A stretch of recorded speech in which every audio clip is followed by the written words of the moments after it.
The purpose of this video is to describe some of the reasons we help others. To help us think through why we help, I want you to imagine that a building is on fire and you have the opportunity to risk your own life to save someone inside. Who are we most likely to run in after and try to save? Evolutionary psychologists have suggested that kin selection is a good explanation for who we will save. Kin selection can be thought of as helping your kin, or literally helping people that have the same genes as you. And the more genes you share, the more likely you should be to try and save them from the burning building. Research by Bernstein and colleagues from 1994 found people reported being more likely to save people they share half their genes with: parents, siblings, and children.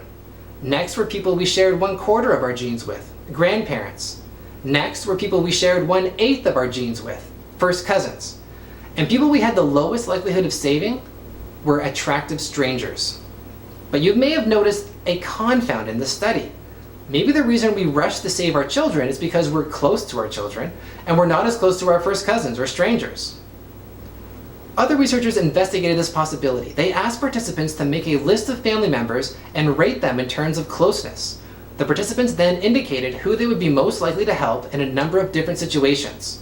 They found that helping was related to closeness and not genetic similarity. So it's not so much that we help our genes, so much as we help the people we are close to. We also seem to help our things, our resources. We help strangers in order to increase the likelihood that they will help us in the future. This is known as the reciprocity norm. We are more likely to survive when we cooperate, so we have learned to value helping others. And sometimes we just straight up help for the reward, but I'm not referring exclusively to monetary rewards. Social exchange theory argues that we use what is called a minimax strategy to determine whether we should help or not. We try to minimize costs and maximize resources. Now, you may not consciously do this, but your brain is making this calculation. We weigh things like helping makes us feel good. It helps us avoid the punishment of breaking a social norm. We gain the social approval of others, and we decrease our stress from seeing someone in need of help. All of those things get weighed against the physical danger of helping, pain that might result from helping, embarrassment, and just whether we feel we have the time to help. So there are many reasons we help: kin selection, feeling close, reciprocity norm, to reward our things, and for the reward.